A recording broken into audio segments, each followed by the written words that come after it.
¿Y qué es la electricidad? ¿Y qué es la teoría de circuitos? Seguro que muchos de vosotros sabéis perfectamente o creéis saber qué es la electricidad y qué es la teoría de circuitos. Pero una cosa es saber y otra cosa es entender. Y es que la teoría de circuitos se explica normalmente bastante mal. Yo creo, de hecho, yo no recomiendo ningún libro, y esto es algo que me habéis preguntado muchas veces, que os recomiende libros. Yo no conozco ningún libro, no he leído ningún libro de electricidad, ni de teoría de circuitos, ni de máquinas, ni de transporte, ni de nada que recomiende. Porque me parece que todos lo explican bastante mal. Esto os lo digo porque hace un rato he visto un vídeo en YouTube de un canal de ciencia, que en general está muy bien, que me gusta mucho, os lo recomiendo, que se llama El Traductor de Ingeniería. Es un vídeo muy largo, de 1 hora, sobre teoría de circuitos.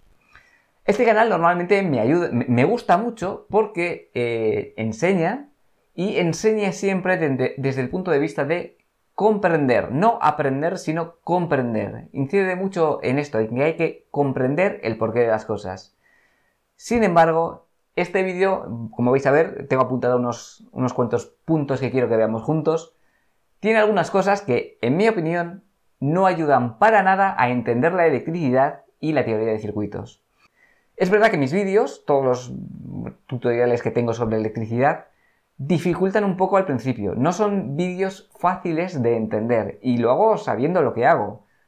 Los hago así sabiendo que dificultan un poco mis explicaciones al principio. Porque lo que hago es buscar o forzar a vosotros a que razonéis de un modo que, aunque parece que es igual, es bastante distinto, y eso ayuda a que poco a poco, según se va avanzando con la electricidad, cada vez se entienda más fácil.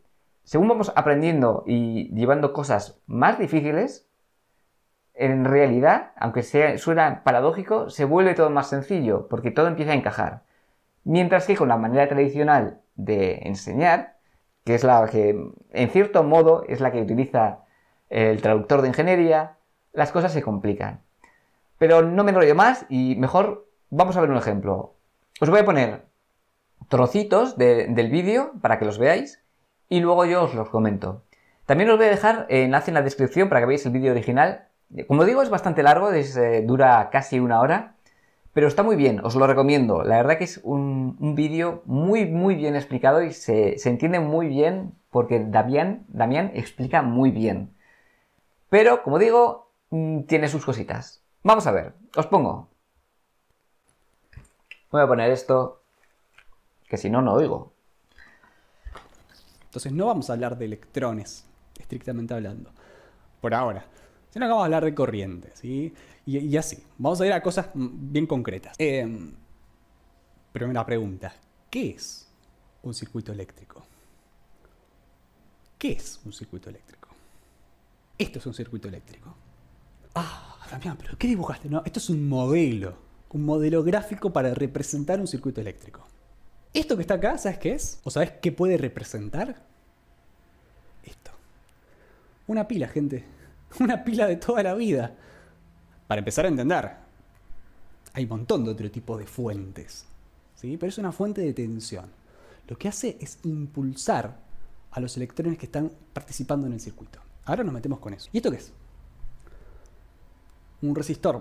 Sí, pero ¿qué es? En la realidad, si me explicás qué es como la pila, ¿qué es? ¿Sabes qué es? Esto es una lámpara.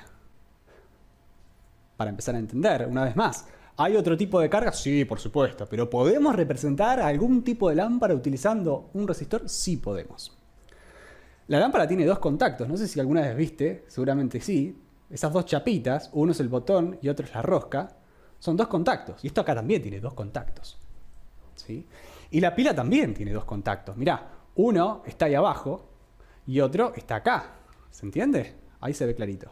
Son 2 contactos. 2 chapitas, si querés. Acá también. Uno es esto y otro es esto. El positivo acá es el positivo, vamos, ningún secreto, ¿sí? El de arriba. Y el negativo es el de abajo. Ok. Perfecto. ¿Y esto qué es? Son conductores. No, pero ¿qué es? ¿Sabes qué son? Son cables. Los cables de toda la vida. Cables de cobre, por ejemplo. Bueno, son cables. Paramos. Aquí Damián está haciendo lo que se hace siempre, lo que hacen los buenos profesores cuando te enfrentas a una disciplina nueva, cuando te están enseñando algo nuevo, que es buscar algo cotidiano, si es visual mejor, un objeto mejor, para relacionarlo con lo que te va a enseñar después. De ese modo, pues resulta más intuitivo, es más fácil captar la atención del alumno y es más fácil que el alumno siga el hilo de lo que estás diciendo y no se pierda y le resulta todo más intuitivo. Sin embargo, lo que está diciendo no es del todo exacto. De hecho, ha dicho 3 cosas. Una está mal directamente. Las otras 2 son más o menos correctas, pero nos empuja a pensar de un modo que no es el correcto. La teoría de circuitos no va de esto, y aunque siempre se enseña así, pensarlo de este modo dificulta. Ese símbolo que ha dicho que representa una pila o que puede representar una pila, no representa una pila. No es una pila. Ese símbolo no es una pila. Ese símbolo representa una función que es la misma o la principal función que llevan a cabo las pilas. Pero no es el objeto. No penséis en un elemento de circuito de estos que dibujamos en nuestro esquema como esto equivale a un objeto físico que conocemos, en este caso una pila. No. Pensad en la función. Esto representa la función, la acción, lo que hace una pila. Pero también representa lo que hace otros objetos, otros elementos físicos. La resistencia. Ha dibujado una resistencia y nos ha mostrado una bombilla. Muy visual, muy intuitivo, muy para ayudarnos a seguir el hilo de la explicación. Pero no. Una resistencia no es una bombilla. Una resistencia realiza una función, en este caso la de consumir energía, extraer energía del circuito, que también las hacen las bombillas, perdón. Por esto, cuando queremos modelizar una bombilla, utilizamos una resistencia. La resistencia realiza la misma función dentro de un circuito que realiza la bombilla. Por eso modelizamos una bombilla mediante un resistor o una resistencia. Con el cable hace lo mismo. Nos dice, esto es un cable. No, eso no es un cable. Ni siquiera es un cable ideal, que luego nos lo dirá. Eso no es un elemento del mundo físico. Las líneas de los circuitos eléctricos no representan cables. Los cables se representan mediante resistencias, porque la función que realiza un cable, aunque la mayoría de las veces es indeseable, no la queremos, esa función, es la misma que realiza una resistencia, que es extraer energía, oponerse al paso de corriente eléctrica, lo cual implica, luego veremos, extraer energía. Los cables son simplemente, las líneas que dibujamos en el circuito son simplemente para terminar de construir los circuitos, los esquemas, pero no representan a los cables. Los elementos de circuitos representan funciones, no cosas. ¿Está bien?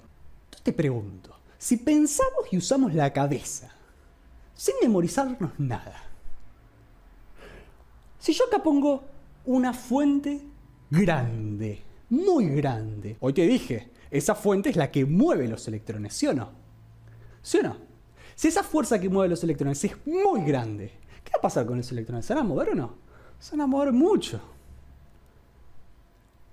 Entonces la intensidad con la que circulan los electrones depende de esta fuerza, y por supuesto que sí, porque es la que impulsa a los electrones. ¿Sí o no? Entonces, ¿esta I depende de U? Sí, depende de U. ¿Y esta R qué es? Es la carga. Esa carga se resiste al paso de los electrones. Si es muy chiquita, con un valor muy chiquito, ahora vamos a hablar de eso, se resiste muy poquito al paso de los electrones. Entonces, si se resiste muy poquito, la corriente puede pasar mejor, más libremente. Entonces, la corriente es más grande. ¿Qué significa? Que si tengo una fuente determinada y pongo una resistencia determinada, ¿aparece una corriente determinada? Sí. Ahora cambio esa resistencia y pongo una muy chiquitita. ¿La corriente va a ser más grande? Sí. Exacto. Porque esto se resiste mucho menos. Si se resiste mucho menos, la corriente va a ser más grande. ¿Qué me querés decir? ¿Que esta corriente depende de esta resistencia? Sí. Sí depende. Entonces, ¿qué podemos decir ya, ahora, ya? Y que esa corriente es una función, chicos, depende funcionalmente de estas dos magnitudes, de la tensión y de la resistencia. ¿Cómo depende? Siguiendo lo que vimos recién. Si esta es muy grande, la corriente es muy grande. Para esta fija. Ahora, si esta dejo fija y esta la hago muy chiquita, la corriente es muy grande. Y viceversa. ¿Cómo hacemos para expresar esa relación entre las tres magnitudes en juego a través de una ecuación? ¿Qué hacemos? Y la pregunta que hago es, ¿esa función quién es? Bueno, participa U y participa R. ¿De qué manera? De esta manera. ¿Por qué de esta manera, Damián? Porque esta es una forma de indicar dependencia directa o dependencia inversa. Acá la corriente depende directamente de la tensión e inversamente de la resistencia. Eso lo estoy diciendo en palabras informales, pero ¿qué quiero decir esencialmente? Que si dejas una resistencia determinada y pones una tensión muy grande, esto te da un número grande, entonces la corriente es grande y tiene sentido, como lo vimos hoy. Ahora, si tengo una tensión determinada y pongo una resistencia muy grande, esto, hace la cuenta con ejemplos, te da un número chiquitito. Y si esta cuenta me da un número chiquitito, ¿qué es lo que me da chiquitito? La corriente, y tiene sentido.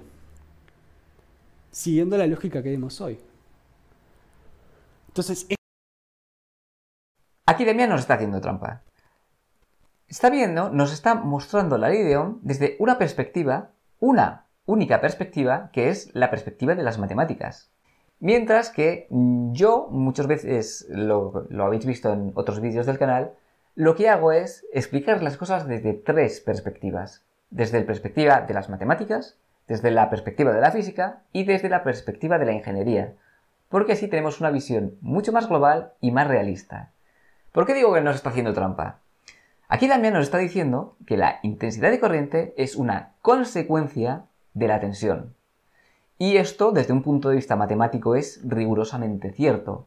Pero desde un punto de vista físico no es tan cierto. Porque sí, la corriente depende de cómo sea la tensión. La corriente depende de la tensión. Pero es que la tensión también depende de cómo sea la corriente. La tensión depende de la corriente. No es que una cosa depende de la otra, sino que ambas están ligadas. Aquí no nos lo está diciendo. Porque, como digo, nos está haciendo un poquito de trampas para ayudarnos, para simplificar un poco y que sea todo más fácil, más llevadero y más entendible. Pero nos está haciendo trampa, porque no nos está diciendo que la intensidad de corriente es una variable, que la diferencia de potencial es una variable y que la resistencia no es una variable, es una constante. Para simplificar todo un poco, nos está diciendo solo la parte matemática de la ley de Ohm, sin decirnos que la tensión es una variable de salto, que esto es importante, que la corriente es una variable de paso y que la resistencia no es una variable, es una constante. Estas tres cosas son tres cosas de las que yo insisto mucho cuando explico la ley de Ohm.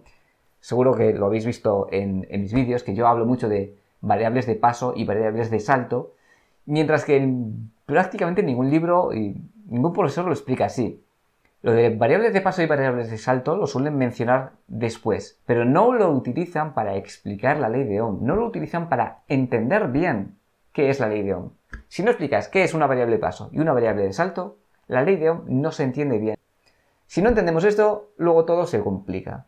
Y aquí nos está haciendo un poquito de trampa Damián para ayudarnos, pero nos está haciendo trampa alegando solo la parte matemática de la explicación y no del todo, no nos lo explica del todo, para simplificar y para ayudar, pero nos está haciendo trampa. Y eso a mí no me gusta. Aunque sea para ayudar, aunque sea para simplificar, creo que hay que explicar las cosas bien profundamente desde el principio. Aunque sea más duro el primer contacto, la primera toma de contacto con una disciplina nueva, las bases, los fundamentos, hay que ser muy rigurosos a la hora de explicarlos.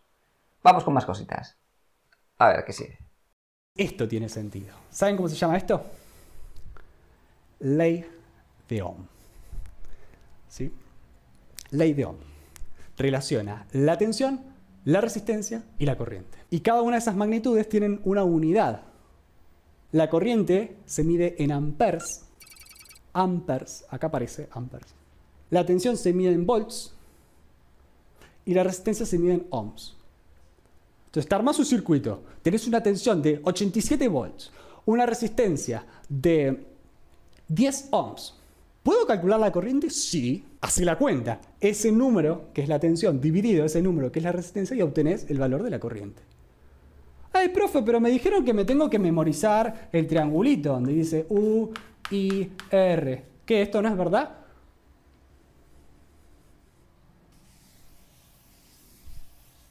Detesto las fórmulas de memoria. No necesitas todo eso, porque yo entiendo... Totalmente de acuerdo. Yo también detesto las fórmulas de memoria. Si conoces una fórmula, incluso la sabes usar, pero no sabes de dónde sale, no entiendes de dónde sale, no conoces una fórmula. No sabes lo que significa esa fórmula y no es lo mismo. Aunque seas capaz de aplicarla, no vas a ser capaz de entenderla siempre. Habrá situaciones en las que esa falta de comprensión te impedirá sacar toda la información que hay en una fórmula. Las fórmulas tienen mucha información y no siempre sabemos utilizarla. Lo que te dije hoy, tensión muy grande con resistencia fija me da una corriente grande. Tensión fija con una resistencia muy grande, por ejemplo, se resiste mucho, entonces la corriente es chiquita. ¿Ves que tiene sentido? Pero también me dijeron que U es igual a I por R, profe, esta es la otra fórmula. No, es la misma. Multiplicá por R ambos miembros y encontrás esta. Y encontrás un montón de otras, si querés. Y también está la otra forma de escribir, la tercera forma de escribir la ley de Ohm, que es la más importante, aunque sean equivalentes y realmente es la misma.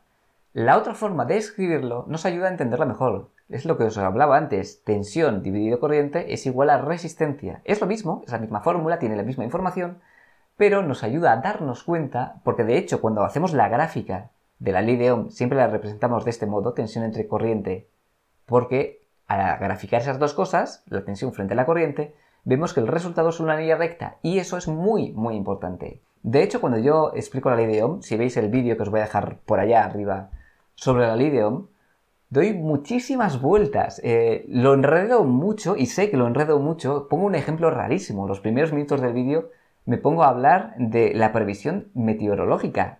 Empiezo a hablar de isobaras, de corrientes de aire. Una explicación que nadie, absolutamente nadie usa para explicar la ley de Ohm. Todo el mundo tira del símil hidráulico. Pero es que el símil hidráulico no ayuda a comprender, no empuja al alumno a razonar del modo en que le va a servir para luego entender verdaderamente la electricidad. El símil que utilizo yo, que es muy enrevesado y que ya sé que dificulta un poco, y ese vídeo pues no ha gustado a mucha gente, tiene muchos haters. Es una forma algo enrevesada de explicar la ley de Ohm, muchísimo más complicada que esta, sin duda, que tira un poco para atrás porque enreda y si estás empezando con la electricidad pues dificulta un poco, pero es que es necesario empezar desde el principio con un modo de razonar. Lo más importante de las primeras clases de una disciplina es el modo de razonar, el modo de pensar, más allá de lo que aprendas en esas primeras clases. Por eso yo pierdo mucho tiempo con esa explicación que es propia, que no la veréis en ningún otro lugar del mundo, en ningún libro veréis las explicaciones que utilizo yo para la teoría de circuitos. Lo explico todo, sé que es enrevesado en cierto modo, pero eso a la larga ayuda y ayuda mucho. Vamos a seguir. ¿Y qué significa que son ideales? Que no tienen efectos secundarios asociados, ¿sí? O sea, la resistencia esta no tiene ningún tipo de estática, ningún tipo de efecto secundario raro. Solamente funciona haciéndole pasar corriente, disipará una cierta cantidad de energía en forma de calor. Eso tiene que ver con la potencia, ya lo vamos a ver en un rato. El cable es ideal, significa que el cable no proporciona ninguna resistencia para que esos electrones fluyan. O sea, por acá circulan libres. Vamos a parar. Aquí también nos está explicando la idea de qué es un modelo ideal, qué es un componente ideal en el mundo de la ingeniería, no solo en teoría de circuitos. En el mundo de la ingeniería se utiliza mucho esta idea de un modelo ideal. Y lo está explicando de la misma manera en que sale, pues yo, en todos los libros que he visto yo, siempre lo he visto en ese libro, la misma manera en que me lo han explicado a mí, muy lógico, muy intuitivo, pero desde mi punto de vista está mal. Aunque sea la misma manera en la que vienen todos los libros, yo creo que esta no es la forma de explicar qué es un modelo ideal, porque de hecho no es eso un modelo ideal. Un modelo ideal no es una forma de representar un componente físico real del que nos olvidamos todos aquellos aspectos indeseables o aquellos aspectos que son un problema. No representamos un elemento real simplificado. Esa no es la manera de pensar en un modelo ideal. Un modelo ideal lo que hace es representar una función. Me da igual quién haga esa función. Quiero pensar en la función, en una única función. Por eso, cuando queremos representar un modelo físico real, no el ideal, en teoría de circuitos vamos a necesitar varios elementos distintos para que todos juntos, y si lo conectamos bien, lo dibujamos de una manera correcta, modelicen el componente real. Lo que representa un modelo ideal es una función. ¿Y esto por qué es importante? ¿Por qué digo que esto es diferente a lo que dice Damián o a lo que dicen todos los libros? Pues porque los modelos ideales los podemos utilizar para otras cosas. El modelo ideal de una pila lo podemos utilizar para cosas que no tienen nada que ver con una pila. Podemos modelizar mediante la teoría de circuitos, mediante circuitos que dibujamos, cosas que no tienen nada que ver con los circuitos eléctricos. Podemos modelizar mediante una bobina y un condensador un péndulo. Y por esto digo yo que los modelos ideales no representan la parte que nos interesa o que nos resulta útil de un componente físico. Solo representan funciones. Y de hecho, como ya he dicho antes, cuando nos habla del cable, directamente está mal. El hilo de un circuito eléctrico no representa el cable, porque el cable sí tiene una función, que es extraer energía o oponerse al paso de corriente eléctrica, y por eso un cable del mundo real se representa o se modeliza mediante una resistencia. Las líneas de los circuitos eléctricos son solo para marcar por dónde fluye la corriente y para conectar puntos de igual tensión, pero no es un cable. Seguimos. Play. Si yo le aplico o tiene o manifiesta una tensión U determinada, voy a poner U1, R1, como valores fijos. Entonces, la corriente que va a aparecer como acá, mirá la corriente. Seguime con la corriente. ¿Cómo es la corriente? ¿Cómo viene la corriente? ¿No viene así? ¿No atraviesa el resistor así la corriente? ¿Y cómo es la tensión? Más o menos. Entonces, si tengo este contexto así, esta corriente I que aparece, I1 si querés, la puedo calcular.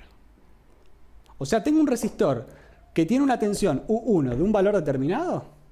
La corriente que lo atraviesa la puedo calcular. ¿Y saben cuánto vale? U1 sobre R1. Damián, ¿es lo mismo que hicimos hoy? Sí, es lo mismo. Pero me estoy aislando y estoy haciendo un esquema conceptual diciendo que un resistor cualquiera con una tensión... Paramos. Esto que os he puesto aquí, este trocito que he decidido poneros aquí para que lo veáis en el vídeo, en este vídeo mío, es lo que debía haber explicado antes. Esto sí es la explicación correcta de la ley de Ohm, porque está hablando de un elemento, no lo dice, pero de un elemento pasivo. Y esta es la manera de entender la ley de Ohm, mediante un elemento pasivo. No pensamos, la ley de Ohm no es para modelizar un circuito completo, como ha explicado antes. La ley de Ohm modeliza cualquier elemento resistivo. Por eso, para explicar la ley de Ohm, la manera de razonar la ley de Ohm es pensar únicamente en el elemento resistivo, en la resistencia. Una resistencia a la que, si la obligamos a pasar, a atravesarla una intensidad de corriente, entonces aparece entre sus bornes una diferencia de potencial. O al revés, si le forzamos a que aparezca una diferencia de potencial entre sus bornes, entonces aparecerá una corriente que la atraviesa. Ambas cosas son la misma. Son dos formas alternativas de decir la misma cosa. Dos formas alternativas de explicar la ley de Ohm. Pero siempre pensando en un proceso físico natural que hacen las cargas eléctricas ellas solas. Las cargas eléctricas son ellas solas, sin necesidad de que les hagamos nada a nosotros, las que se comportan de esa manera. La ley de Ohm define este comportamiento. No necesitamos un circuito completo para entender la ley de Ohm ni para explicarla. Esto es la manera correcta de entender la ley de Ohm, aunque la otra manera, por supuesto, también es correcta y es una forma totalmente lícita de explicar la ley de Ohm, pero esto nos ayuda además a entenderla mejor, la ley de Ohm. Yo hoy te dije que el cable, o sea, acá hay un pedacito de cable, ¿no? Desde acá hasta acá, ese pedacito de cable que tengo ahí. ¿Cuánta resistencia pone al paso de la corriente? Lo vemos hoy. El cable ideal. ¿Cómo se resiste al paso de la corriente? No se resiste nada, se resiste cero. Es como tener una resistencia de valor cero, no importa. Y no importaba la longitud. ¿No vimos hoy eso? ¿Que no importaba la longitud? Y si no importa la longitud, ¿puedo hacer este pedacito de cable de longitud cero? Y un cable de longitud cero se va a poner cero al paso de la corriente, igual que un cable de longitud 800 metros. Ideal. Entonces, este resistor R2, ¿lo puedo acercar acá? Sí puedes. ¿Lo puedo poner juntito? Sí puedes. Quiero que se den cuenta que esto es como tener un solo resistor. Imagínense que lo llamo R. ¿Saben cuánto vale R, que es el resistor grande? ¿Vale R1? No, R1 era un pedazo. R2 era el otro pedazo. ¿Cuánto vale R, que es la grande, la equivalente? Y es la suma, gente. Es la suma de las dos. ¿Tiene sentido? Sí tiene sentido, porque si esta es muy... No importa, pone números. Esta es muy chiquita y esta es grande, va a predominar la grande. En el límite, si R1 es 0 y R2 vale 80, por ejemplo, la equivalente vale 80 y tiene sentido. Paramos. ¿Os habéis dado cuenta? Aquí Damián nos la ha colado. Nos ha hecho trampa. Pufo.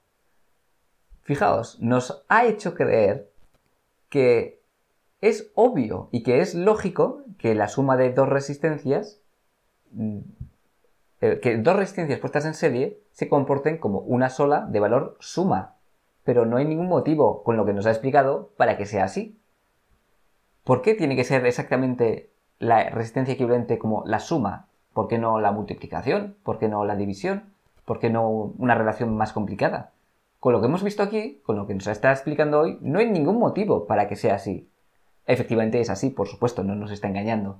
Pero nos ha hecho creer que nos ha explicado algo que en realidad no ha explicado. Así que, aunque lo haya hecho para ayudarnos, nos ha engañado. Y eso está muy feo. Aunque está bien. Vamos a seguir. Pero si necesito calcular la potencia de un resistor, ¿cómo calculo la potencia que se disipa? Primera cosa, la potencia no se disipa. La potencia se desarrolla. Si quieres calcular la potencia que tiene, atención, un resistor de valor R. La potencia no se disipa. ¿Cómo que no? Si la energía se disipa, la potencia, que es energía por unidad de tiempo, pues también se disipa, ¿no? No sé, ¿qué pensáis vosotros? ¿Tiene razón aquí Damián cuando dice que la potencia no se disipa? ¿O la potencia sí se disipa igual que la energía, si no es más que energía por unidad de tiempo? No sé, yo creo que la potencia sí se disipa. La verdad que aquí me ha dejado doblado, porque no sé de dónde ha sacado esto, ni si tiene razón o no. Yo creo que no, pero no lo sé. Decidme vosotros en los comentarios qué creéis. ¿La potencia se disipa? Y eso es todo. Hasta aquí el vídeo de hoy. Espero que os haya gustado. Decidme lo que pensáis en los comentarios, si creéis que estoy un poco exagerado con esto de estas puntualizaciones, si creéis que tiene sentido, si no. Decidme lo que pensáis. Y eso es todo. Un saludo a todos y gracias por verme.